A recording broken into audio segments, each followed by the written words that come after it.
Olá pessoal, meu nome é Paulo, eu sou cofundador da Sou Brasil Esportes e venho dar as boas-vindas a vocês na semana Sou Brasil Experience, um conteúdo que a gente preparou com muito amor e carinho e com convidados muito especiais. Espero que vocês aproveitem. Até logo! Bom dia, pessoal! Bem-vindos ao segundo dia da Semana Sou Brasil Experience. Para quem não me conhece, eu sou a TT Publio Dias, sou cofundadora da Sou Brasil Esportes. E para quem não conhece a Sou Brasil, nós somos uma startup aqui de Curitiba e a gente trabalha com desenvolvimento e autogestão de atleta. Então, se você ainda não conhece, acesse o nosso site, conhece um pouquinho mais do nosso trabalho, da nossa metodologia e o que a gente está fazendo para o desenvolvimento dos atletas e pela democratização do esporte, beleza? O nosso site está aqui na descrição do vídeo, então é só acessar e conhecer um pouco mais. E se você é atleta e ainda não se cadastrou na nossa base, eu convido vocês a se cadastrarem, porque a gente tem muito material e muito conteúdo gratuito para vocês começarem a autogestão e o desenvolvimento da carreira de vocês. Bom, ontem nós tivemos o primeiro painel da Semana Sou Brasil Experience com a Dafna Blaschkauer, da Nike. Foi incrível, eu posso dizer, quem assistiu e curtiu ao vivo. Foi uma aula, assim, eu só recebi feedbacks positivos. Se você não assistiu, o vídeo está no nosso YouTube. Ele está fora do ar um pouquinho agora, porque a gente teve um probleminha de direitos autorais, mas já estamos resolvendo e o YouTube vai colocar no ar agora, provavelmente depois do almoço. Então, assistam e compartilhem depois o que vocês acharam. A Semana Sou Brasil Experience, ela acontece com o patrocínio da Paxi e o apoio da Sports Network, nosso parceiro sempre em todos os eventos da Sou, a Nobre Press Comunicação, o Arena Hub, a SPM e o Grupo Mulheres do Brasil. Hoje, o nosso primeiro painel do dia é o esporte como ferramenta de transformação social. A gente vai conversar aqui com o Alceu e com o Marcelo, vou colocar eles na tela daqui a pouquinho. E às 19 horas, mais tarde, a gente vai falar sobre protagonismo feminino e como promover a inclusão e retenção de meninas no esporte. Então, convido vocês para voltarem aqui no nosso YouTube às 19 horas, que esse painel também vai estar muito, muito, muito bom. E antes da gente começar, eu só queria lembrar vocês que nos comentários aqui do YouTube vocês podem fazer perguntas e comentários, que depois do nosso bate-papo, ou até mesmo durante, se tiverem algumas perguntas bacanas, a gente coloca aqui para o Alceu e para o Marcelo responderem. Beleza? Eu vou apresentar esses dois feras que eu tive a honra de convidar para participar desse bate-papo. O Alceu, que é um grande amigo já de muito tempo, nos conhecemos aí há uns 7 anos atrás, se eu não me falha a minha memória. O Alceu, ele é um apaixonado por esporte, principalmente pelo futebol. Ele é formado em Direito e pós-graduado em Direito Esportivo e Marketing Esportivo. Em 2005, ele escreveu um projeto que a finalidade seria um futebol bonito, com dribles, livre, alegre, tabelando com as paredes, com a Kombi estacionada, driblando os postes, enfim. Assim nasceu o futebol de rua. Também com a finalidade de usar o esporte como desenvolvimento humano, através da educação e da cultura. Esse projeto foi todo escrito em Liverpool, nos Estados Unidos, não, no Reino Unido, e tornou-se realidade em 2006, um ano depois, com a fundação da ONG Futebol de Rua e a implementação do primeiro núcleo na comunidade de Heliópolis, em São Paulo. Empreendedor social, o projeto expandiu e o Instituto Futebol de Rua está em 12 estados e 22 cidades do Brasil, atendendo mais de 2.500 crianças e jovens. Eu vou colocar o Alceu na tela para que ele dê boas-vindas para vocês. Aí, bom dia Maria. Bom dia, Alceu. Pelo convite. Obrigada a você por aceitar e ser nosso parceiro aí. Imagina, né? Como é que eu vou negar um convite teu? Sabe que eu sou fã aí da Sou Brasil, adoro o trabalho de vocês. É um prazer participar hoje, ainda mais com o Marcelo, que vai entrar daqui a pouco também, um amigo e um cara super importante nesse meio que a gente está do terceiro setor. Então, estou super animado para a gente fazer esse bate-papo hoje. Vai ser uma conversa entre amigos aqui. Só faltou uma mesinha de bar para a gente conversar. Né? Acho que o legal disso acho que o mais legal, eu acho, da comunidade do esporte é isso, né? A gente vai criando não só amizades no trabalho, mas também amizades para a vida, né? Então, você já tem 7 anos que a gente se conhece, você e o Marcelo devem vir já de muito antes, então acho que vai ser um bate-papo muito legal. Essa que é a ideia, a gente fazer um papo descontraído, com conteúdo, né? Também, quem entrar e tiver alguma dúvida, fica à vontade, né, Maria? Eu acho que essa é a ideia hoje, da gente falar um pouco do empreendedorismo, do terceiro setor, da transformação, né? Mas que todo mundo participe aí com a gente também. Deixem aí suas perguntas e seus comentários, convidem seus amigos aí que não estão sabendo da palestra, manda o link, que vai ser muito legal. Palestra não, bate-papo. Mas vamos lá. Vou apresentar o Marcelo, que é do Instituto Guga Kirten. O Marcelo, ele é mestre em Ciências do Movimento Humano pela Universidade do Estado de Santa Catarina, especialista em Filosofia do Exercício e bacharel em Educação Física. Foi professor da Universidade do Estado de Santa Catarina e da Universidade do Vale do Itajaí, da Fundação de Educação Profissional e Administração Pública, é alumni do Sports for Community Programs nos Estados Unidos, Department of States em Washington, Nova York e na Filadélfia, superintendente do Instituto Miller, membro do Conselho Curador de Fundação do Instituto Técnico de Educação Física, professor de tênis da ABB em Florianópolis e preparador físico da equipe competitiva do Clube 12 de Agosto e de tenistas amadores e profissionais. Atualmente é coordenador esportivo do Instituto Guga Kirten, diretor da Faros Desenvolvimento Humano e conselho deliberativo do Figueirense Futebol Clube. Marcelo, bem-vindo ao nosso painel e à Semana Soul Brasil Experience. Muito obrigada pela sua participação e por ter aceitado o nosso convite em estar aqui hoje. Muito obrigado, Maria Tereza, muito obrigado ao seu pela companhia. Eu tenho certeza que será um prazer de multiplicar esse tempo com vocês aqui. Ainda mais assim, conversando com amigos, né? No caso do Alceu, que eu conheço há tanto tempo, a Maria Tereza tem o prazer de conhecer e ver o belo trabalho que tem feito aí pela Soul Brasil. O Alceu é uma referência no terceiro setor, no futebol. Vai ser muito legal conversar um pouquinho sobre o esporte pela transformação social e a gente perceber o que a gente pode fazer pelo esporte, né? E o que o esporte pode fazer pela gente e pelas crianças que a gente atende. Bom, não só criança, né, mas adultos, idosos, enfim. Vai ser um bate-papo muito legal. Com certeza. E, assim, só uma nota, que o meu sócio é um fã de carteirinha do Guga, ele, assim, deve estar assistindo e daqui a pouco ele solta um comentário, ele está muito feliz com a participação de vocês. Quem sabe esse seja o início de uma parceria a longo prazo entre a Soul Brasil e o Instituto Guga Kirten, que com certeza, eu tenho certeza que a gente pode fazer muita coisa juntos, então... obrigado em nome do Paulo, porque eu tenho absoluta certeza que ele deve estar em casa, muito ansioso por essa nossa conversa. Então, já vou Quem até não adiantar, é fã do Maria Guga, Tereza, né, Marcelão? Vou até adiantar, já que... Mas falou. só para vocês terem ideia, as nossas apresentações que a gente tem de pitch ou de apresentação para comercial, o primeiro slide é uma foto do Guga e uma frase dele. Então, assim, é realmente muito curioso. O Guga é um monstro sagrado, é um gênio da quadra, né? Dentro e fora da quadra. Então, já que você falou dele ali, eu já apresento o espaço que eu estou inserido, que é a sala de troféus do Guga, né? Então, aqui estão os troféus mais importantes que ele teve na carreira dele e pelo menos aqueles profissionais, né?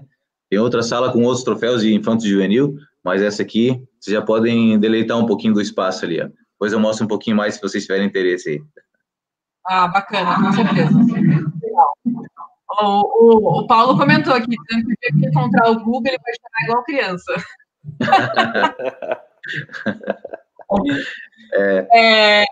Pessoal, eu queria começar a conversa, assim, eu conheço vocês, conheço o trabalho de vocês, mas vamos só apresentar para quem está assistindo. Eu queria que vocês falassem um pouco, eu dei uma apresentação bem acadêmica aqui antes de vocês entrarem, mas para que o pessoal entenda, assim, da onde veio essa motivação, né, desse trabalho que vocês fazem hoje, seja no instituto que vocês estão ou no trabalho que vocês construíram ao longo da carreira, porque realmente trabalhar com esporte, eu sempre falo, ser atleta no Brasil é um desafio, trabalhar com esporte no Brasil é outro desafio, e trabalhar com esporte na área social é outro desafio à parte, né? Então, acho que seria legal vocês falarem um pouquinho da experiência de vocês e da motivação do trabalho que vocês fazem hoje, cada um no seu instituto. Alceu, fica à vontade. Aí, então tá bom, obrigado, Marcelo. Bom, como a Maria falou um pouco antes, né, Maria, na apresentação, na verdade, eu não vim da área de educação física, né? Educação física veio depois da minha vida de uma forma provisionada. Eu não fiz o curso da educação física, eu fiz ele, curto, é um espaço de 1 ano provisionado para trabalhar com futebol, mas eu sempre, como a Maria falou, sou um apaixonado pelo esporte, não só pelo futebol, mas por tudo quanto é tipo de esporte. Já tentei tênis, vôlei, basquete, fiz judô, igual a Daphne falou ontem. Então eu tive a sorte de conviver num clube social, onde tinha acesso a todos os esportes possíveis. Então tudo que tem bola, eu acho que eu já joguei, já tentei, né? E me identifiquei mais com o futebol. E me formei em Direito. Tentei também ir para a área do esporte, aí fui para o Direito Esportivo. Mas no ano de 2005, que eu tive esse ano sabático, que eu fui para Liverpool, e lá, a convite do Mr. Richard, que é um amigo, ele me chamou para ele fazer um projeto de futebol contra o racismo, e me chamou para conhecer o projeto dele, né, brasileiro, né, todo brasileiro que vai para fora, eles acham que é o Ronaldinho, então deve jogar bem, vem aqui me ajudar, e eu fui conhecer o projeto dele, e a partir dali me despertou. Eu já sabia que eu queria trabalhar com esporte, com futebol, não sabia exatamente o que seria no terceiro setor, mas ali me acendeu essa luz, ali quando eu fiquei voluntário desse projeto dele, com crianças, ele ensinava algo muito parecido com o futsal, né, que a gente tem aqui, com o futebol de salão, e a partir dali, quando eu fiquei voluntário, ali me despertou a chama do terceiro setor, do futebol social, e ali eu vi que era isso que eu queria fazer, e a partir dali em Liverpool eu comecei a escrever esse projeto que hoje virou o Instituto Futebol de Rua. Muito bom, muito bom. Assim, é engraçado como na nossa carreira vão abrindo portas, você abre uma porta, de 3 você abre uma, daí abre mais 5, você abre a terceira porta, entra naquela terceira porta, abre mais 7 portas, você abre a segunda, e a gente vai criando a nossa carreira dessa maneira, né? O mundo vai apresentando situações na nossa vida, a gente vai passeando por ela até que chega onde chega, né? E eu me vejo muito nisso, sabe, Alceu? Porque quando eu entrei na educação física, eu tinha um propósito muito diferente de fazer o que eu faço hoje. Pensava em trabalhar com bodyboarding, que é o que eu surfava desde moleque, e depois comecei a nadar, virei nadador, pensei em trabalhar com natação, e tinha jogado tênis, enfim, joguei todos os esportes que pode imaginar, eu joguei quando era moleque. E aí, imagina só o prazer que é trabalhar com esporte, né? Basicamente, você não trabalha um dia sequer na vida, né? E aí, de repente, a oportunidades no tênis me voltaram à carreira, e eu comecei a trabalhar. Meu primeiro trabalho no tênis foi com atletas, né? Então, é uma situação muito diferente do que eu faço hoje. Então, a gente tinha uma equipe de atletas, e, enfim, a gente precisa de performance, de rendimento, né? Então, existe todo um progresso técnico, né? Robusto, assim, pensando em treinamento, em treinamento esportivo, que é uma ciência super complexa e tal. E, de repente, oportunidades mudam. Eu virei professor da Universidade Estadual de Santa Catarina, para a cadeira de tênis. E aí tive que estudar o mundo inteiro, que significa o tênis, né? O tênis nas suas diversas mazelas ali. E uma oportunidade se abriu para trabalhar no Instituto Guga Kirten. Meus alunos da universidade fizessem estágio no Instituto para aprenderem a ser professor de tênis. E aí o curioso é que aquele tênis que eu sempre trabalhei, o tênis competitivo, ele começou a passar muito distante disso, né? As nossas primeiras experiências aqui foram muito diferentes daquelas que a gente tem hoje em dia. De um esporte competitivo, passei a trabalhar um esporte educacional e tem uma filosofia muito diferente, né? Pode ter uma filosofia muito diferente ou não, daquela competitiva, né? E aí a gente precisou desenvolver um método diferente, né? Também robusto, né? Tecnicamente, cientificamente, para dar conta de uma transformação social, que é o que a gente vem falar aqui hoje, né? Então, assim, eu imagino que muitos ouvintes que estão aqui acompanhando a conversa nossa hoje vêm do esporte de rendimento, né? Porque por uma razão ou outra se aproximou do esporte, ou porque gosta, ou porque tem algum talento, ou porque, sei lá, qualquer situação, e de repente vai se deparar com a vontade de utilizar o esporte como ferramenta de transformação social. Eu quero passar o que eu aprendi para outros, né? Eu entendo o que o esporte fez por mim, eu quero passar para os outros. E como fazer isso? Então, eu imagino que uma conversa muito legal que a gente vai ter daqui adiante seja em termos de metodologia, né? Como que a gente pode usar o esporte para transformar a vida das pessoas? E tem diversas maneiras. Não tem uma maneira certa, não tem uma maneira errada. O curioso é que tem uma série de maneiras de fazer e cada um vai achar a sua maneira diante de um arsenal técnico, científico que já existe, né? Mas vai poder transformar de verdade a vida das pessoas. né? E o bacana é que o esporte pode muito mais do que a gente pensou que ele poderia, né? Eu imagino que é isso que vai passar na cabeça de todo mundo aí. Eu acho que esse é o espaço que a gente vai multiplicar hoje aí. Excelente, Marcelo. E legal, assim, de ouvir um pouco da história de vocês, né? Eu acho que todo mundo, não vou dizer todo mundo, o mundo inteiro, assim, mas o brasileiro, normalmente, quando a gente está crescendo, se a gente está envolvido no mundo do esporte, alguém sempre tem alguma vontade na vida de querer ser atleta, né? Ah, eu achei que eu fosse ser atleta profissional de judô e realmente achei, treinei para isso e fui, até que eu cheguei no momento da minha carreira e falei, não, eu realmente não quero ser atleta, mas quero estar envolvida no esporte de alguma maneira, né? No caso de vocês, acho que também. E eu acho que o legal dessa conversa, da conversa que a gente teve com a Dafna ontem e de diversas conversas que a gente vai ter essa semana, é mostrar para as pessoas, sejam atletas, né, no caso, ou pessoas que estão envolvidas no esporte de alguma maneira, quais são as maneiras que você pode se envolver com o esporte, né? O esporte, ele é uma ferramenta. Ele pode ser uma ferramenta de transformação social, ele pode ser uma ferramenta de trabalho, ele pode ser uma ferramenta de desenvolvimento, ele pode ser uma ferramenta de educação, ele pode ser uma ferramenta de conexão entre culturas. O esporte, ao meu ver, assim, ele conecta pessoas de diversas maneiras e ele traz para a gente uma abertura do que se pode ser feito, assim, né? A gente fala muito isso na Soul para os nossos atletas, assim, coloca lá seu objetivo. Você quer ser atleta olímpico? Você quer ser campeão mundial? Você quer ser campeão de Roland Garros? O que quer que seja, coloca esse objetivo. Mas saiba qual é o seu plano B, ou chegou nesse objetivo, o que você vai fazer depois, né? Porque a gente sempre tem que trabalhar com essas vertentes, porque a gente nunca sabe o que pode acontecer, né? Uma lesão, um fim de carreira, seja por falta de apoio, de patrocínio, e as pessoas precisam ver que existe o lado ser humano antes do lado atleta, né? Então é muito legal ouvir de vocês e da experiência de vocês e desse papo que a gente vai ter hoje, é de realmente mostrar esse outro lado do esporte, né, que é o que vocês vão falar, que é como uma ferramenta de transformação social.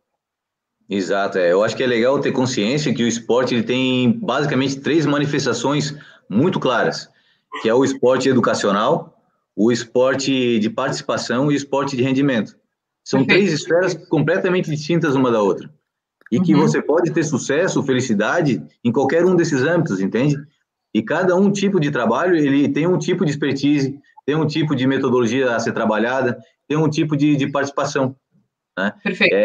Isso é muito importante do profissional ter consciência e da pessoa que participa do esporte, né? Ela saber que ela está inserida no esporte de participação, porque ela vai jogar um torneio no final de semana por lazer, ela quer jogar, quer sair do trabalho, tirar o terno, tirar a roupa, ficar descalço, jogar um beach tênis lá na areia e para poder desestressar, para usar como válvula de escape e brincar de esporte. E ali é esporte de participação, lazer, pura e simplesmente.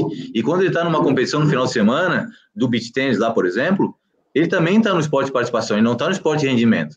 Ele não precisa se cobrar por rendimento que ele não está exercendo, enquanto que ele está utilizando o esporte como participação, né? Então, e ao mesmo tempo que a gente talvez discuta um pouquinho aqui sobre o esporte educacional, que ferramentas existem, como transformar tecnicamente a vida de uma pessoa através do esporte, né? Ou mesmo o esporte de rendimento, que boa parte também almeja isso, né? Que é um esporte completamente diferente dos outros dois. O que é bacana é a pessoa saber que isso existe e saber em qual ela está inserida, para não se cobrar exageradamente de uma participação que ela não está realizando. Um atleta uma pessoa que está no esporte de participação, ela não pode se cobrar do ponto de vista de rendimento. Ela tem que ter plena consciência disso. E as pessoas que estão em torno, os gestores do esporte, o professor que ela está ali, os colegas que estão, vão auxiliar ela nesse processo de inserção, onde que ela está inserida e qual o melhor proveito ela pode tirar daquele espaço de esporte, né? Também. E outra coisa legal, Marcelo, do nosso trabalho, que é o educacional, né? Mas a gente não afasta, porque, claro, o meu específico é o futebol de rua, né? Mas muito menino e menina chega aqui com o sonho de jogar bola, né? Independente ele estar dentro do instituto, de uma ONG, o sonho dessa criança é ser jogador de futebol, né? E a gente não afasta esse sonho da vida dele. Não é o nosso objetivo aqui, mas nem por isso a gente não vai dar essa força para que isso aconteça, né? E que efetivamente alguns vão acontecer, né? A Maria conhece a Gi, que está aqui no Atlético, tem outros espalhados que já aconteceram. A gente não vai tolir esse sonho da criança, né? Então a gente recebe eles aqui cheio de sonho, né? E a gente tem que dar essa força, apesar de eles estarem no projeto social, A gente tem que dar essa continuidade e alimentar cada vez mais esse sonho, mas não deixar isso que a Maria falou importante. Qual é teu plano B, né? Tem que ter uma continuidade. Aqui dentro do Instituto tem alguns projetos, um deles é o Jovem Aprendiz Esportivo, onde a gente abre exatamente esse campo do mercado esportivo de trabalho, né? Que é gigante, né? Não é só o jogador de tênis e futebol, inúmeras profissões, né? E como eu, você, Marcela, Maria, a gente é super realizado sem ser um atleta profissional, né? Hoje a gente trabalha com o que a gente ama, aquilo que você falou no começo, né, Marcela? A gente não trabalha um dia, né? Se trabalha com o que você ama, pô, você vem todo dia feliz, você acorda feliz, a gente vem de camiseta, né? Pô, a gente trabalha super feliz, super realizado, sem ter virado atleta. E abrir esse leque, né? E também abrir a opção do... Nossa, né, Marcelo? A gente é o terceiro setor, é um baita ramo de trabalho, que hoje também não é tão visto assim, né? Como o mundo esportivo, um ramo de trabalho que é o terceiro setor, que remunera tão bem quanto escolas de tênis, escola de futebol. Então, isso também é gente importante cada vez que a gente falar, que o nosso terceiro setor hoje, né, a gente tem dados depois, né, Marcelo? A gente fala um pouco mais da Renz aí, a gente tem dados enormes quanto esse mercado emprega, né? Quanto a gente consegue ser competitivo nesse ramo de trabalho, e que a gente tem que dar mais visibilidade também para isso, né? Sem dúvida. O que é bacana, Alceu, da tua fala, da felicidade que é estar num ambiente como que a gente está, e certamente todos os espectadores aí também têm algum envolvimento com o esporte e vão se sentir contemplados nisso, é a questão do propósito, né? A gente trabalha com propósito. É diferente de você ter um trabalho que você vai lá para executar uma certa tarefa que você talvez não goste, mas que tem uma jornada de 8 horas e que no final das 8 horas você volta para casa porque você precisa daquele dinheiro para pagar as contas e tal. E aquilo fica muito sombrio, fica frio, né? E não fica contemplativo com a nossa vida, né? Agora, tu imagina trabalhar num espaço onde você está alinhado com um propósito, teu propósito pessoal. Se o teu propósito pessoal for o mesmo propósito institucional, existe a realização profissional e pessoal. Porque, cara, enquanto a gente vive, enquanto a gente trabalha, a gente vive, né? E vice-versa. O nosso tempo de trabalho é tempo de vida. Então, esse tempo ele tem que ser muito bem aproveitado, né? O meu pai ele sempre me falou uma coisa muito importante, cara, que a gente tem que saber escolher pelo menos 2 grandes coisas, ainda acrescento uma terceira. A gente precisa saber escolher bem o nosso trabalho e precisa escolher bem a nossa parceira de vida, né? Minha esposa, por exemplo.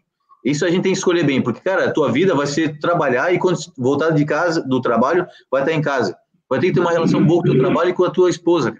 Eu acrescento ainda os amigos, né, cara? Que é onde a gente está aqui junto. Olha que prazer. O amigo é um irmão que você escolhe.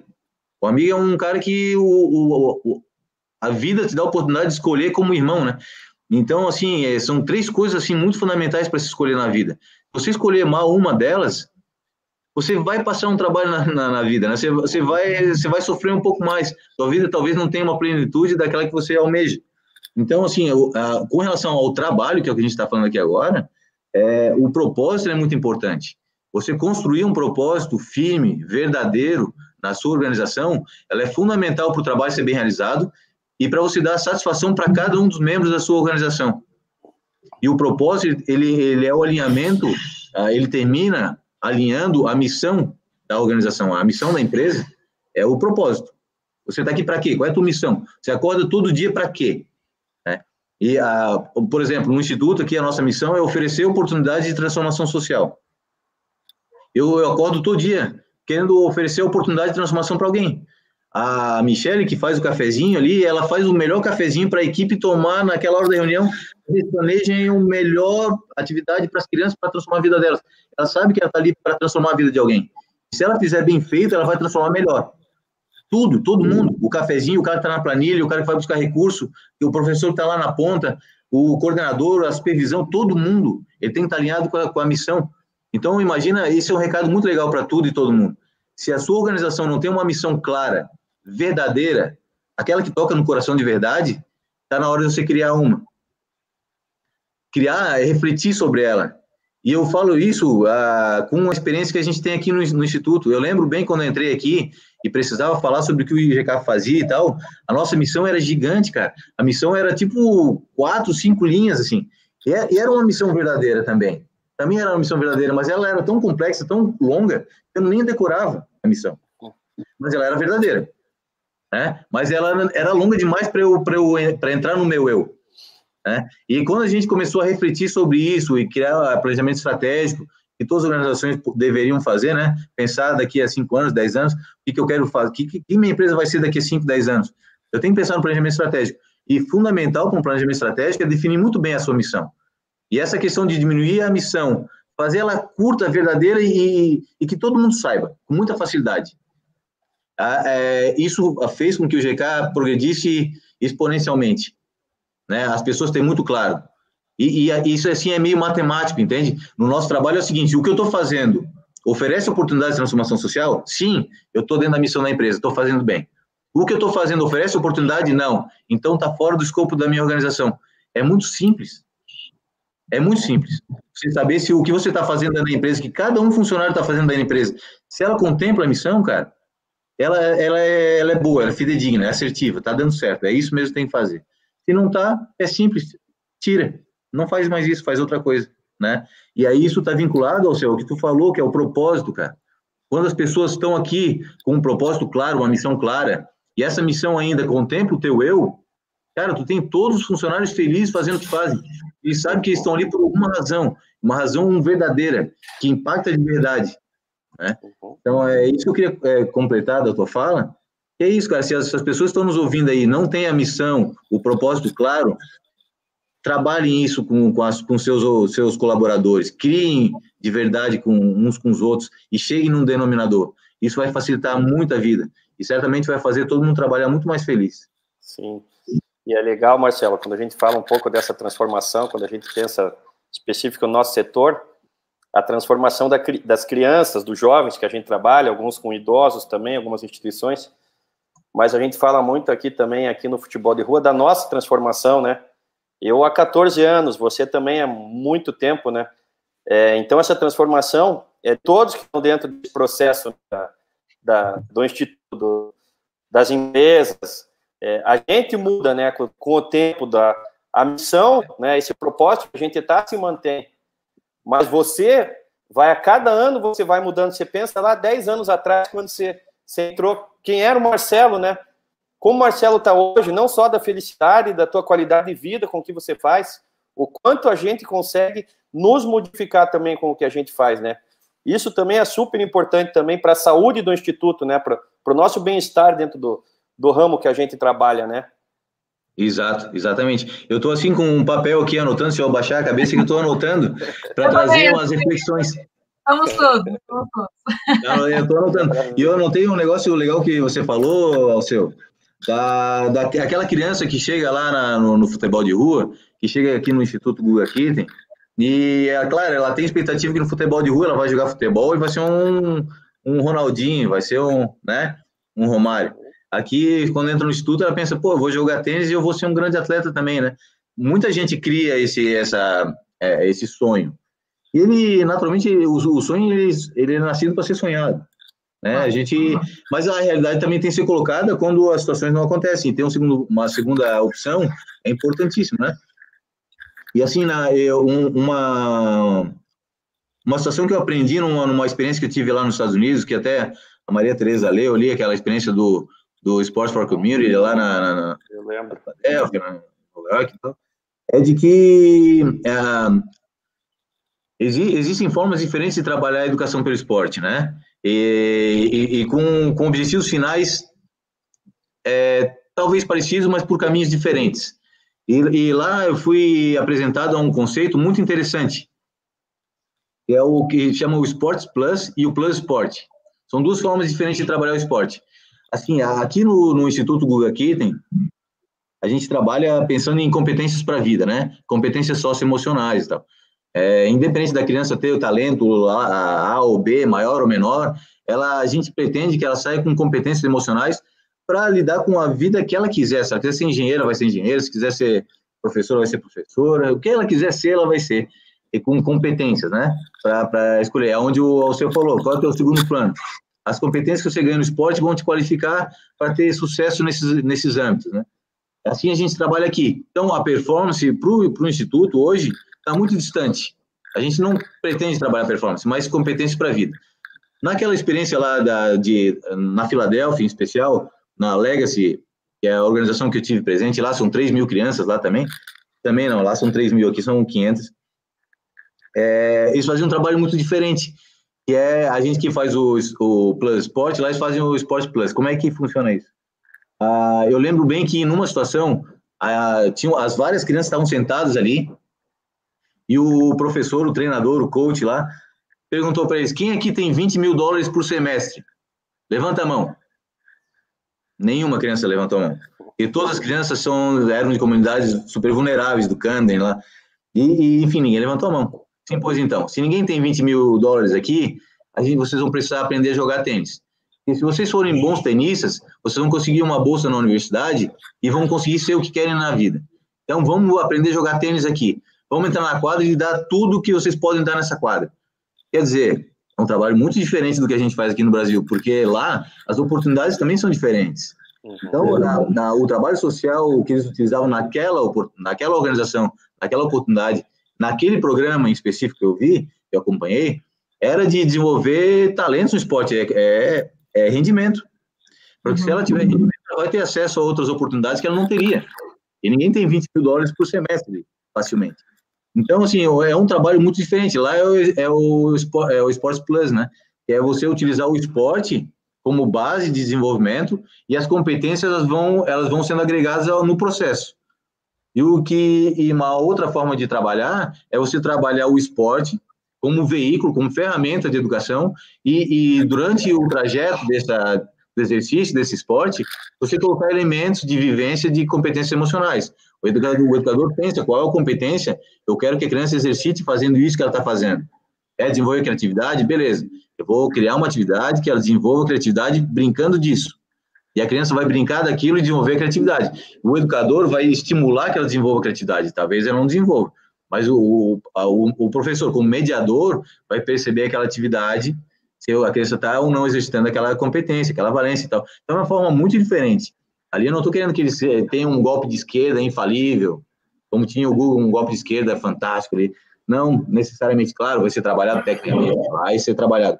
Mas não é o objetivo final que ela tenha um rendimento, sim a competência. Então, veja só que são vieses muito diferentes de um mesmo esporte, né? Um tem um objetivo, o outro tem outro objetivo. E as pessoas que têm o interesse de trabalhar a educação pelo esporte têm que ter isso muito claro. Qual é o tipo de trabalho que eu quero desenvolver? Quero ensinar competências para a vida como ordem número 1, ou quero desenvolver rendimento como ordem número 1? Com base nessa tua opção, você vai trabalhar o esporte de uma maneira ou de outra. E aí você vai trabalhando elementos para que isso aconteça. Veja bem, o esporte, ele tem um potencial intrínseco educativo, natural, muito extenso. Né? O senhor imagina o que um moleque ganha jogando futebol por si só, não precisa nem ter um professor ali. Joga as crianças na quadra, de criança, que certamente você fez, eu fiz e muita gente fez, né? Maria Tereza deve ter feito muito também, de ir na rua e brincar na rua. Pô, aquele esporte, cara, já ensinava por natureza. Competência para vida a 1000. Né? Um educador, um profissional, observando aquele fenômeno, ele é capaz de induzir situações, de inferir, de realizar transformações no jogo para que ele tenha um potencial ainda maior.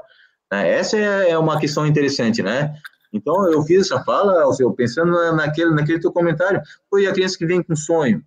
Cara, o rendimento ele é uma pirâmide, assim, e quem alcança é 1, 2, 3, 4. Uhum. É pouca gente que alcança isso, cara. Uhum. É menos que uma. Eu acho que é menos que esse 1, assim, né? Menos que 0,5%, né? A gente usa muito nas nossas apresentações e quando a gente vai defender o trabalho da Soul e o que a gente está querendo fazer pelo atleta, né? E aí a gente fala do atleta de recreativo e do atleta de performance ou eventualmente até o atleta educacional. o último estudo do IBGE que saiu, que foi de 2015, ou seja, que também já está defasado, a gente está falando de 30 milhões, 20 milhões de pessoas que praticam esporte, né? E aí, obviamente, que você vai filtrando, você chega aí numa média de 200 a 300 mil pessoas que são federadas, ou seja, são pessoas que estão ali competindo, né? Você vê uma seleção olímpica, você não tem 200 pessoas. Então, você começa a fazer as contas e realmente, né, o topo da pirâmide é muito pequeno mesmo. Mas aí o mais incrível para mim e o que me motiva e o meu propósito, que foi o que você falou e que eu concordo com gênero, número e grau, a gente tem que saber qual é o nosso propósito e ter o nosso trabalho alinhado a isso, o que mais a gente pode oferecer e o que mais o esporte pode fazer, tirando a parte da performance, né? Então, e aí eu acho que, por exemplo, o trabalho que vocês fazem e outros diversos institutos pelo Brasil, como o pessoal da REMS que vocês comentaram, que eu vou chegar lá para vocês falarem, explicarem um pouquinho mais, eles estão aqui nos comentários que eu estou acompanhando, realmente chegar num outro nicho também, né? É a criança ou adolescente que não tem o acesso, que não tem as oportunidades que outros têm, mas que podem encontrar no esporte uma saída, um caminho, um objetivo, eventualmente pode sair para o sonho de virar o alto rendimento? Pode. Mas aí o que vocês mostram, o que eu acho incrível no trabalho, são os outros caminhos que esses atletas podem percorrer, assim, sabe? E aí eu queria que vocês comentassem um pouco sobre o trabalho da RENS que vocês falaram. Acho que é legal falar de alguns números alcançados. Acho que as pessoas, deve ter muita gente aqui que não conhece o trabalho de vocês, então eu acho que vocês aí, como representantes dessa rede, acho que podem falar um pouquinho mais. Vai lá, Marcelão. Alceu, acho que eu falei bastante, pode ficar à vontade. Vamos lá. Bom, a RENS, né, Rede Esporte pela Mudança Social, hoje, se eu não me engano, são 150 institutos pelo Brasil, nas 5 regiões do Brasil, né, fundada lá atrás pela Nike, pela Unicef, e mais alguns atletas, algumas instituições que fizeram também a rede. Hoje o nosso trabalho, né, dessa rede é compartilhar conhecimento, né? Eu falo, a grande riqueza hoje da rede, da RENS, é a gente poder ter institutos de todo o Brasil, de tamanhos diversos, né? Desde das menores organizações, né, para as gigantes hoje, com a mesma importância dentro da rede, né? Isso lá dentro não faz diferença se você atende 30 crianças, se você atende 30 mil crianças no Brasil, se você está em uma cidade, se você está em 30 cidades. E essa é a grande riqueza da rede, né? A gente consegue juntar toda essa turma e dividir conhecimentos nas mais diversas áreas, né? Tem muita gente que, por exemplo, ainda não tem acesso à lei de incentivo federal. E é dentro da rede que a gente vai trocar essa figurinha, vai dar esse acesso, claro, né? Passar um pouco desse conhecimento de quem tem mais experiência na lei federal, na lei municipal, na comunicação, no advocacy. Então, é muita gente trabalhando em prol do esporte, né? Pelo Brasil, e que, ao mesmo tempo, é aquela coisa do propósito, a gente tem o mesmo propósito com os mais diversos esportes. Isso também é uma riqueza da rede, né? Vai do futebol, rugby, tênis, badminton. Tem instituições que trabalham com criança, com jovem, com idoso. Não tem essa distinção aqui, né? Agora a gente teve, né, Marcelo, 2 meses, né? A gente teve o encontro nacional, saiu um manifesto fantástico pelo esporte. Compartilhou, ficou incrível mesmo. E assim, a gente vê ali dentro, né, a vontade de todos de trazer o esporte como um dos grandes valores culturais do Brasil aqui também, né? A gente tem uma lei hoje um pouco que não condiz com o que o esporte hoje precisa. A gente precisa de algumas alterações. Então, tem gente dentro da rede hoje em Brasília fazendo esse trabalho. Para alguém que está lá na ponta, no Rio Grande do Sul, para alguém que está lá em Manaus, lá no interior do Maranhão. Então, assim, eu sou fã de carteirinha da rede, me ajudou muito dentro do Instituto. O Instituto cresceu muito em razão da rede, né? E hoje eu aconselho, a gente estava falando um pouco antes aqui da entrada, né? Quem não conhece a rede, não tem empecilho para entrar, né, Marcelo? O que a gente busca aqui dentro da rede é exatamente isso, é trazer também quem não tem acesso a todo esse acesso de informação que a gente tem, que venha buscar dentro da rede, né? É o que a gente gosta de fazer, é uma rede para compartilhar conhecimento. Né, Marcelo? Realmente, exatamente. Se eu não me engano, aqui são 263.024 pessoas atendidas. Uau! Eu dei esse número exato porque eu estou lendo aqui, não é porque eu lembrei, não. Eu ia falar aqui. Saiu agora. Claro, né, Alceu? Não ia passar por essa roubada, né, Alceu? Jamais. Então, vê só, mais de 260 mil pessoas atendidas, né, diretamente, né? Porque indiretamente são 700, aqui, ó, também tem a colinha. 789.072 pessoas, quer dizer, as crianças, os familiares são recebidos também. Por baixo, então, né, Marcelo? Você faz vezes 3, mas a família é muito maior, por baixo, né? Isso é um levantamento que a gente faz, né, que é uma questão de pesquisa, que às vezes muitas organizações acabam não respondendo a pesquisa e não tem o volume total, mas é uma aproximação bem curiosa de ver a dimensão, né? Então, a rede está presente em 13 estados, né, mais o Distrito Federal, e está sempre crescendo. O que é legal de falar sobre a rede, assim, é que, primeiro, a própria REMS é um case internacional, né? Você juntar organizações com o mesmo propósito e ter força política, institucional, né, de conhecimento, de criação de conhecimento, é fantástico, porque a gente consegue mobilizar políticas públicas em prol do esporte. Isso que é interessante. Quem está nos ouvindo, que tem uma organização do terceiro setor pensando em esporte pela mudança social, pense com carinho a possibilidade de entrar, de fazer parte da rede, porque a gente consegue, de verdade, influenciar em políticas públicas do esporte, no Brasil, no nível federal, estadual ou municipal, que seja. Tem um comentário aqui que eu vou pôr na tela para vocês verem. O José Caetano Júnior, ele falou: abriu o Instituto Cresça com Segurança em Alvorada, no Rio Grande do Sul, inspirado no exemplo dos amigos da REMS. Então, realmente é um trabalho, assim, eu curto muito também, acompanho, né? Confesso que conheci através do Alceu e do Instituto de Futebol de Rua, mas realmente é inspirador o trabalho que vocês fazem. Porque é um trabalho mútuo, né? A gente tá para multiplicar e não para dividir. Olha que legal, você tem uma organização que quanto mais você mostrar o que faz, é melhor para todo mundo. Diferente de uma empresa que eu tenho ali um know-how, um conhecimento, e opa, eu não posso mostrar isso para os outros, porque senão eu vou entrar em desvantagem competitiva. Não existe competição no terceiro setor. Quanto melhor eu fizer a minha prática, mais eu beneficio a minha criança lá na ponta. Então, o que o Alceu faz de bom, eu quero usar. O que eu faço de bom aqui, que o José Caetano utilize lá no Rio Grande do Sul. Aliás, um abraço para o José Caetano, um grande amigo nosso aí, né, muito influente na rede, trabalha forte na rede. E assim a gente constrói uma unidade, né? O que a gente quer ver é o Brasil melhor. Então, o que cada um faz de bom, se for útil para mim, eu quero usar.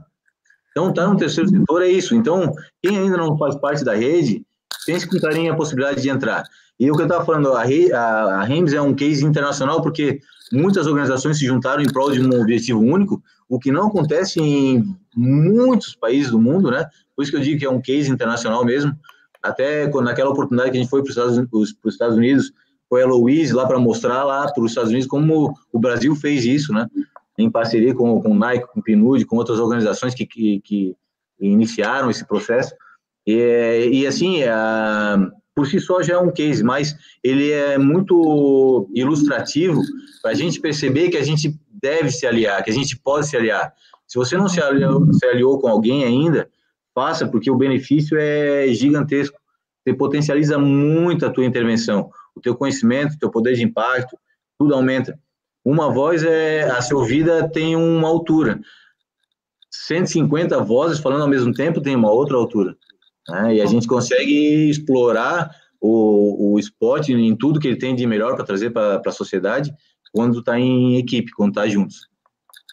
Excelente, excelente. Eu queria aproveitar, estudando essa semana sobre o Instituto de vocês, não precisasse, porque eu já acompanho, já conheço muito bem, mas eu vejo que o tripé de sustentação de vocês, e eu acho que é muito similar, né, no que vocês fazem, eu vejo que é o esporte, a educação e a inclusão social, né? Eu queria que vocês falassem um pouco como que vocês veem esses 3 pilares, o impacto na vida de crianças, adolescentes e na comunidade, né? Porque é o que vocês falaram. Você tem um impacto direto, que são nas crianças e nos adolescentes assistidos, mas você tem toda uma comunidade onde essas crianças e esses adolescentes estão inseridos, né? Acho que vocês individualmente podem falar um pouco de cada um, né, do seu trabalho, mas como que vocês enxergam esses 3 pilares? Uhum. Quem quiser começar aí, não precisa brigar. Um começa. Eu já coloquei uma ordem técnica aqui que o Alceu fala primeiro, aí eu estou deixando. Bom, vamos lá, né? O esporte, né, um pouco que o Marcelo falou também, né? O esporte, desde do esporte na rua, quando a gente brincava, os valores do esporte são gigantes, né? O que agrega na vida, o esporte agrega, né, saúde, o esporte agrega educação, o esporte agrega protagonismo. Então, aqui no Instituto, assim, a parte esportiva do Instituto hoje é muito curto, assim, as regras do futebol de rua, porque exatamente a gente não quer tolir a criatividade da criança, né? O futebol ficou muito chato com muito técnico, muita gente falando, né? E perdeu o valor, assim, do futebol, um pouco que a Maria falou, né, eu gostava do futebol bonito, eu gostava de ver o jogo alegre, né, ficou muito chato ver futebol hoje, né, eu já sou um cara que assisto muito pouco futebol profissional, então, assim, a questão do valor esportivo aqui no Instituto, que a gente pontua o drible mais que o gol, né, para ser exatamente a questão da criatividade da criança, para não ter o professor gritando ao lado da quadra, passa a bola, chuta, toca, né? A criança por si só, ela tem que pensar por ela, a gente não vai estar com ela a vida inteira para dar conselho, para falar, então essa parte a gente incentiva bastante do protagonismo dela, e o drible a gente leva também a questão para fora do Instituto, né? A vida vai estar cheia de dificuldade aí para fora, a gente não vai estar com ele 100%, a família não vai estar 100% do tempo, então, eles vão ter que também driblar muitas dificuldades, é muito mais não do que sim, né, Marcelo? A gente sabe aí que lá fora é muito mais difícil do que aqui com a gente, então a gente leva essa questão do drible também muito a sério fora da quadra. O fair play, que é um valor que a gente trabalha muito, é a regra número 1, só tem essas 2 regras do jogo, né? Então, o fair play é muito fácil a gente trabalhar o fair play aqui dentro da quadra, que é não fazer falta, né? Tomar o drible e devolve com o drible. Mas o fair play no lato sensu é gigante, se a gente usar essa palavra aí do jogo limpo fora das quadras, né? Tanto na parte da formação humana, que a gente chama aqui também, não é só aqui dentro, no jogo limpo, dentro da quadra, mas lá fora, né? O que você vai fazer, que pessoa você vai ser fora daqui, né? Quem que você quer se mostrar para fora. Então, isso que a gente passa também com esse valor do fair play.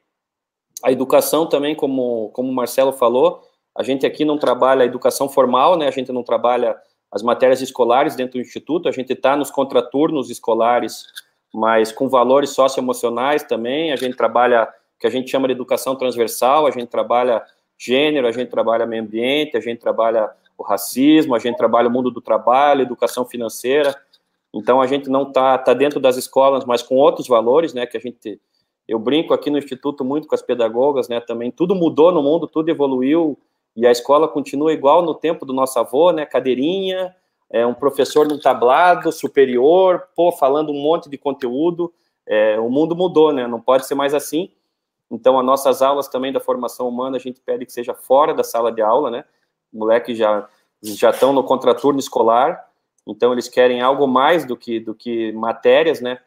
A gente trabalha também muito o tema da metodologias ativas, então eles já têm um pré-conhecimento do que a gente vai trabalhar com eles durante aquele bimestre, durante aquele mês.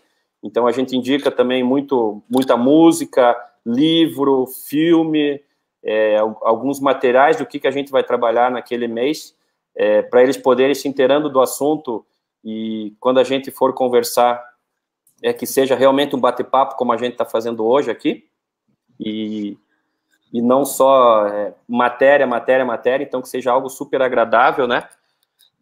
E a inclusão social, eu acho que é um pouco, né, Marcelão, do que a gente já falou aqui, a gente traduz em oportunidade, né? que essas crianças consigam ter as mesmas oportunidades, né? E isso a gente busca, não é utopia, não é sonho, a gente realmente batalha para isso, né? Para que elas consigam ter a mesma oportunidade aqui fora do mercado de trabalho do que as outras crianças que estão numa, vamos dizer assim, numa vantagem por estar em outra forma de estudo, em outra forma de escola, talvez com outro tipo de aprendizagem, né? O mundo do trabalho hoje não é, né? A gente, se perguntar lá o teorema de Pitágoras, que a gente teve que estudar para o vestibular, você não... Quantas vezes você usou isso aí depois aqui para fora, né? Então, o que a gente precisa hoje quais são os valores que essas crianças vão querer usar mesmo no mundo do trabalho, né? Para que lado que elas vão, né? E o que a gente pode influenciar eles dessa forma. Sensacional, cara. Eu sou muito fã do Alceu, cara, porque o cara fala, por exemplo, ele falou do drible, da vida, ele usou uma analogia, o Alceu, ele transforma o esporte em poesia, né? Eu acho muito legal isso, porque você fazer essas analogias para a criança, você usa ferramentas que ela já tem para ela contemplar a vida que vai vir à frente, sabe? Você traça paralelos com realidades que ela já tem. Ela tem o drible, quando ela está lá contigo, lá jogando futebol. E você usa o drible como gatilho pedagógico para mostrar para ela que, cara, na vida não vai ser diferente, cara. Usa o drible, né? Usa o teu parceiro, tu precisa de alguém para fazer o gol, tu não vai fazer o gol sozinho, sabe? Essas analogias são fundamentais quando a gente pensa em esporte como instrumento de transformação social. O educador, se ele tiver intencionalidade, de verdade, se ele souber o que ele está fazendo ali na frente da criança, ele transforma a vida dela. Então, cara, muito legal. Eu acho que é um privilégio meu te deixar falar primeiro, porque eu sou só beneficiado com isso. Tuas falas me enchem, assim, são muito... Eu te ouviria por horas aqui. Imagina. É muito legal isso. E com relação a essa tríade, assim, né, Maria Tereza? O esporte, educação e inclusão, enfim, são formas de se trabalhar. A gente, no Instituto Guga Kitten, a gente trabalha com uma equipe interdisciplinar, que é com o pessoal da educação física, psicologia, serviço social, né, enfim, a educação física, né, para pensar a criança como um todo, né. A criança, ela é multifacetada, assim, ela vive em vários ambientes. Ou a criança está em casa, ou está na escola, ou está num espaço de contraturno escolar, como é o nosso, né, ou ela está na rua. E eu costumo dizer que a nossa virtude, o nosso benefício não é tirar a criança da rua, é colocar a criança na rua. Isso aí. E tirar é pouco. A gente quer que em casa, na escola e com a gente lá, ela aprenda elementos, competências, que na rua ela use essas competências com autonomia. Ela use o drible com autonomia. Ela use desenvolver a criatividade com autonomia, né? Saber lidar com as diferenças, que é uma competência na sua autonomia lá na rua. A gente tem que preparar a criança para a rua. O que você faz de bom? Eu tiro crianças da rua. É muito pouco. Eu coloco crianças na rua. Eu acho que essa que teria que ser a nossa fala. E aí a gente fala de forma inclusiva. Porque se a gente entende o mundo que ela vai estar inserida, se a gente entende de verdade o contexto em que ela está inserida, as vulnerabilidades que ela tem, as dificuldades que ela tem, o mundo que se apresenta para ela, quais são as ferramentas que ela vai precisar utilizar para acessar esse mundo, que por muitas vezes é desconhecido para ela. E a gente vai elucidar isso para a criança, mostrar para ela como fazer isso, vai instrumentalizar essa criança com competências. Então, a gente está, de verdade, oferecendo inclusão social. A criança precisa de ferramenta para entender o mundo que ela está inserida. Uma criança que está vivendo um contexto extremamente vulnerável, ela não tem outras referências a não ser aquela que ela enxerga, do tráfico de drogas, do assassinato, da violência, da resolução sem o diálogo. É o que ela presencia. E como é que a gente pode cobrar dessa criança um exercício diferente desse, se é isso que ela enxerga? O nosso papel é apresentar esse novo mundo para ela, algo que de repente ela nunca viu e que ela vai ter que quebrar um paradigma dentro do seu eu. Ela vai ter que mudar, mas o mundo não é assim do jeito que eu enxergo? É dessa maneira que você está falando? Me prova aí. Aí você tem que provar com drible. Você tem que provar com um golpe de esquerda, com um lobby, e fazer analogias, porque é isso que ela tem na mão, com a vida que vai se apresentar para ela. Essa é a forma de utilizar o esporte. Esse é o potencial que o esporte tem. Porque ninguém consegue passar ileso ao esporte.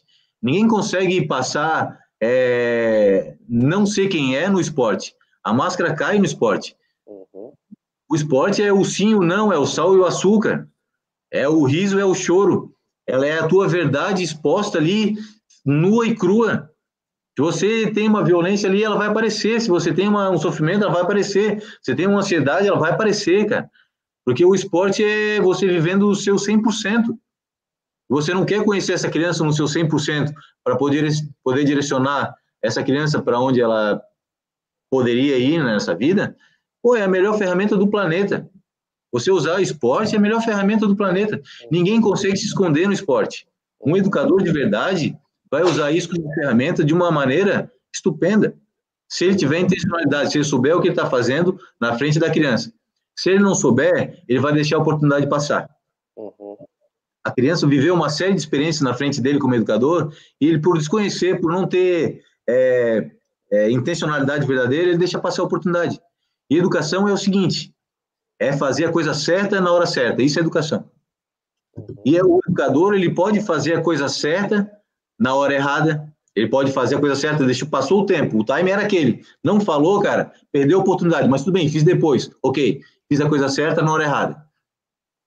Ele pode fazer a coisa errada na hora errada, que é desaconselhável, absolutamente, né? Ele pode fazer a coisa errada na hora certa. Aconteceu uma situação, um problema, o professor vai lá e é muito estúpido naquele momento. Ele fez a coisa errada na hora certa, porque tinha que ter feito alguma coisa ali. A educação é isso, tem que fazer a coisa certa na hora certa. Aconteceu a situação, o educador tem que fazer alguma coisa. Ele fez a coisa certa ou a coisa errada. Ele precisa estar instrumentalizado. O que eu faço diante dessa realidade? E eu tenho uma péssima notícia aqui, não existe receita de bolo, não existe. Existe uma caixa de ferramentas gigantesca que a gente tem aberta e que a gente vai enchendo de ferramentas ao longo da vida. Você pode ter uma caixa de ferramentas gigante com poucas ferramentas, ou você pode com nenhuma ferramenta, ou lotada de ferramentas. Aí participar de momentos como esse na Sou Brasil aqui, em outros eventos que acontecem, nos dá instrumentos para que a gente coloque essa ferramenta na caixinha de ferramenta. E o dia que acontecer a situação, um problema, você abre a caixinha de ferramenta e está lá ela. E você vai utilizar. E você vai transformar a vida daquela criança naquele momento. E o dia que você passar por ela na rua daqui a 20 anos, ela vai dizer, professor, é por causa de ti que eu mudei a minha vida. E tu mal vai lembrar quem é essa criança, porque ela mudou muito. Ela é completamente diferente daquela criança que eu lembro. Até que ela se identifica. E você percebe que o que você falou há 20 anos atrás fez diferença para ela hoje. Então, assim, a educação é a conta-gotas, assim. Igual um remedinho, é a conta-gotas. Ah, me dá um resultado aí agora do teu trabalho. Cara, eu vou te falar uma série de situações, por vezes subjetivas, por vezes matemáticas, né, objetivas, mas que elas não vão conseguir traduzir de verdade o que é transformar a vida de uma pessoa. Né? Você pode transformar a vida das 1000 que eu atendo, eu posso não transformar de ninguém, mas eu transformei de uma. Cara, já valeu eu estar vivo nesse planeta, mudar a vida dessa criança, cara. É o nosso pagamento, né, Marcelo? Esse é o nosso pagamento. Esse é o nosso pagamento. Esse é o potencial do esporte, cara. A gente precisa ter consciência do potencial que ele tem para usar ele da melhor maneira possível. E enchendo a nossa caixinha de ferramenta ao longo do tempo. Eu, se dependesse de mim, ficava aqui até amanhã, porque eu não cobri metade das perguntas que eu queria fazer, mas eu queria que, assim, primeiro, quem conseguiu assistir e pelos comentários aqui que eu estou vendo, é realmente uma inspiração conversar com vocês, conhecer não só do trabalho do instituto que vocês estão aqui representando, mas de vocês, seres humanos, né? O que vocês estão fazendo para mudar a vida dessas crianças, dos adolescentes, da comunidade onde vocês estão inseridos. Eu acho que o esporte precisa de mais pessoas como vocês, eu acho que existe essa rede que vocês comentaram, existem essas pessoas que estão realmente trabalhando pela mudança. Então, em nome da Sou Brasil, eu queria muito agradecer a participação. Eu acho que foi muito rico. Eu vou reassistir e assistir 500 vezes essas palestras que a gente está tendo, porque a gente teve a sorte de reunir em 5 dias nomes e referências no esporte em diferentes setores, seja na parte de performance, seja na parte de trabalho social, seja na parte de representantes de empresas e pessoas que realmente estão querendo trabalhar pela mudança do esporte. Então, é um privilégio estar aqui conversando com vocês. Então, obrigada de coração. e as pessoas que estão assistindo, obrigarem por estar aqui com a gente. E eu queria que vocês deixassem uma mensagem final, seja para quem está assistindo, seja para quem vai assistir no futuro, seja um para o outro, o que vocês puderem compartilhar aí para a gente encerrar. Vou lá, né, Marcelo? Pela ordem, então, Marcelo? Bom, eu fiz uma brincadeira, não é uma ordem verdadeira. Não, primeiro, Maria, super parabéns, né, pela tua atitude de criar essa semana. Tá fantástica, eu já tive a oportunidade de falar para você, né, a tua linha de convidados aí vai do piso ao teto, como a gente brinca, né, fantástica, parabéns. Sabe, já falei 1000 vezes, eu falo toda vez que encontro a Maria, eu sou fãzão da Maria, adoro, além de amigo, eu adoro o que ela faz. Esse propósito que a gente fala tanto, né, Maria, Marcelão, tá na Maria, é nítido, ele salta aos olhos, a gente vê de longe, a Maria fala, o olho brilha, então a gente já sabe o que ela busca, né, então eu sou fãzão do que ela faz, amo de coração. O Marcelão, dispensa palavras, né, Marcelo? O Marcelo também, dentro da Rennes, o posicionamento do Marcelo é admirável, né? A gente vê também, da mesma forma, o amor que ele tem pelo trabalho, pelo esporte. Da mesma forma que ele falou, ficaria dias conversando com o Marcelo aqui. Se a gente sentar num bar e tomar uma cervejinha, né, Marcelo? O dia mais longe ainda, né? A gente continua falando. Aí não seria dia, seriam meses, né? Passa, o tempo voou. Adoro ouvir vocês falar, é um prazer. E assim, Maria, o esporte, é o que o Marcelo falou, o esporte molda, né? Se a gente bota uma criança no caminho do esporte, aquele chavão, o Marcelo falou disso, né? Não é tirar a criança da rua, isso é muito pouco, né, Marcelo? Não é isso, né? É aquilo, a gente colocar na rua, trazer a rua para dentro deles, né? Trazer aquele espírito da rua. Então, o esporte molda o caráter, o esporte é saúde, é educação. Então, se a gente consegue fazer isso, a gente conseguir colocar as crianças no caminho do esporte, por si só eles vão ser transformados, né?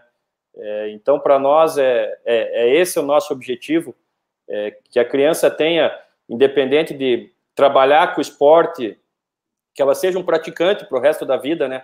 A criança, o jovem que tá no mundo do esporte, praticando por qualquer razão, qualquer tipo de esporte, os valores são gigantes, a amizade, a saúde, né, a interação. Então, assim, o esporte é gratificante fazer o que a gente faz. E estar com vocês aqui, ouvindo vocês falar, 10 vezes mais. Obrigadão aí, um beijo para vocês. Obrigada. Legal, cara. Assim, realmente é um privilégio muito grande, assim, dividir esse espaço com vocês, multiplicar, como eu falei no começo, porque, assim, eu tenho o privilégio de conhecer a Maria Tereza agora, a partir do trabalho que ela realiza, já ganhou um novo fã, Maria Tereza. Você pode acompanhar todo dia ali, quando você publicar, quando fizer alguma tarefa, eu vou te acompanhar, porque é fácil ver verdade em quem transmite a verdade, né? É muito legal. Parabéns pelo trabalho que vocês têm realizado pela Sou Brasil. Realmente vocês têm um novo fã. Da mesma forma, o Alceu, né? Porque tem pessoas que moldam o teu ser, assim. E o Alceu certamente é um. Eu tenho grandes amigos que eu sou fã e que eu gostaria de ser igual, né? Tem o Alceu, tem o Nando, tem o Edu, cara, eu tenho tantos amigos que participam, por exemplo, da rede, da Rennes, que me são referência. E aqui eu tenho o Guga, tenho a Alice, tenho o Rafa, eu tenho uma equipe gigantesca de amigos profissionais, Silvana, Perseu, que me ensinam a ser quem eu sou, né, Suelen, enfim. Assim, vocês moldam a gente, assim, é um privilégio muito grande falar com vocês, com pessoas que eu admiro profundamente, e eu acho que o recado que eu deixo é isso, assim, usem o esporte, cara, como ferramenta de transformação. Ele é fantástico e muda para sempre a vida de uma pessoa, desde que ele seja feito com intencionalidade, né? Então, muito obrigado pelo espaço, eu estou sempre à disposição e qualquer necessidade, pode me seguir lá no Instagram, e ele é um perfil fechado, mas eu vou aceitando todo mundo, e aí a gente mantém contato quando precisar. Muito obrigado. Pessoal, obrigada a vocês dois, com certeza, Marcelo, foi um prazer te conhecer melhor, o Alceu já conheço, Eu tenho certeza que a gente vai, daqui para frente, construir muita coisa junto. Conta com a Sou Brasil. E devo estar em Floripa no mês que vem. Se der, vou aí conhecer o Instituto. E obrigada pela participação, obrigada a todo mundo que assistiu. A gente volta hoje às 19 horas. A gente vai falar com a Aline Silva, que é lutadora de wrestling olímpica, já classificada para as Olimpíadas de Tóquio. A Júlia Vergueiro, que também é uma pessoa que fez do propósito de vida dela transformar o futebol feminino, e ela faz isso assim de uma maneira incrível. Assim, convido vocês a conhecer e assistir esse painel, que vai ser muito legal. A Aline tem um trabalho também de inclusão com meninas da luta olímpica no projeto dela que chama Me Empodera. E quem vai moderar esse painel é a Juliana Manzato, que é uma pessoa incrível também, que começou com um projeto novo de conscientização e de conteúdos relacionados só a esportes femininos. Então vai ser um painel muito bacana, às 19 horas, não percam. E é isso, obrigada. E que a gente marque outros papos e que isso tudo passe logo para que a gente faça essas conversas ao vivo e não através de uma telinha de computador. Tchau, pessoal. Obrigada, hein? Valeu, beijão. Tchau, tchau.